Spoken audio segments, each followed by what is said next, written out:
Mulai. Halo guys, salam sadis, sahabat diri semantau dimanapun Anda berada. Kali ini kita dalam momen kopi pahit, kombur pintar paling hits. Jadi teman-teman semua di sini kita akan sharing terkait dengan masalah hukum. Kebetulan saya praktisi hukum, jadi terkait apapun hukum yang bisa saya diskusikan, kita diskusikan. Kali ini kita ambil temanya terkait dengan harta waris atau warisan. Bagi ini ada rekan saya, beliau akan menanyakan sesuatu terkait dengan hal itu, akan saya coba untuk menjelaskannya. Silakan Bang Reja. Oke, Bang Deddy, lawyer papan atas se-Sumatera Utara. Min. Amin. Bang, aku mau nanya nih Bang. Kalau misalnya terkait warisan, ada orang tua yang meninggalkan 3 orang anak, 2 laki-laki, 1 perempuan. Nah itu cara hukum kita mengikuti hukum negara kah? Atau secara agama? Kalau dia misalnya agama Islam, menurut Abang itu gimana? Oke, baik. Ini masalah warisan, seingat sepengetahuan saya ada 4 SKS kalau saya pelajari. Dan saat ini saya lagi ngambil doktor hukum Islam juga belajar terkait dengan warisan.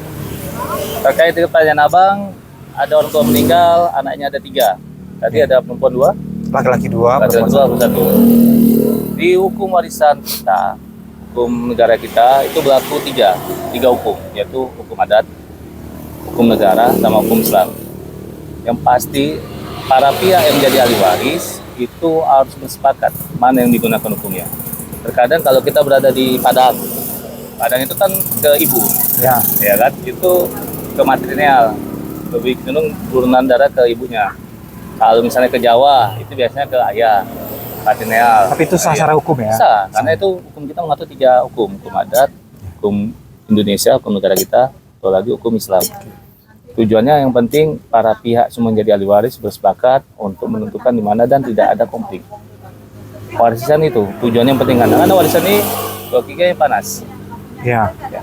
Contoh, kemarin beberapa waktu lalu saya ada bertanya sama saya terkait warisan.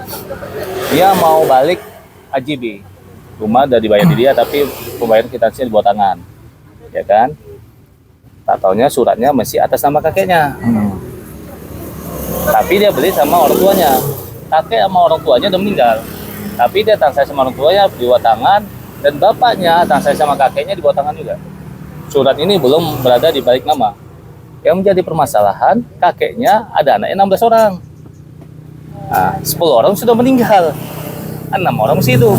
Nah, 10 orang ini tadi punya keturunan juga, anak. Itu ada yang 10 orang, 5 orang.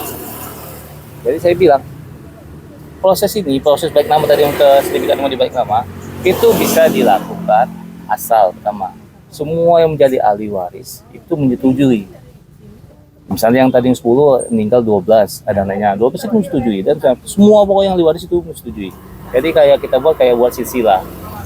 Nah, pertanyaannya, bisakah nggak semua ahli waris itu menyetujui atau datang atau menandatangani? Kalau nggak bisa dilaksanakan proses itu. Kenapa? Karena ada potensi untuk terjadinya gugatan balik. Nah, jadi saran saya kemarin, rumah ini nggak bisa agak susah untuk dibalikan nama, yang bisa kamu manfaatkan aja. Misalnya kamu sewakan atau kamu kos-koskan. Kenapa? Karena banyak, kalau dihitung-hitung orangnya hampir 100 orang karena keturunan-keturunannya. Jadi kan biayanya besar. Itu, jadi memang warisan ini sensitif. Bila mana memang satu pihak yang sebagai ahli waris tidak sepakat untuk menjualnya, maka itu tidak bisa dilaksanakan. Berarti kalau yang tadi saya bilang untuk yang 2 cowok 1 cewek, berarti cara Islam lah. Boleh, silakan. Islam. Yang penting bersepakat. Yang bersepakat sah. Mau pakai negara sah, karena mungkin udahlah biar nggak ribut, semua dibagi rata, bisa aja. Oh, itu bisa juga. Bisa. Intinya bersepakat. Atau memakai laki-laki, karena hukum adat Batak lebih dominan laki-laki. Si perempuan menyetujui, nggak ada masalah. Atau yang punya warisan sebelum dia meninggal, wasiatkan.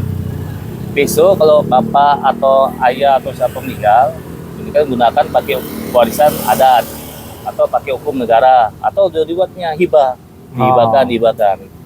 Mungkin itu Bang Reja. Oke, terima kasih Pak lawyer kami.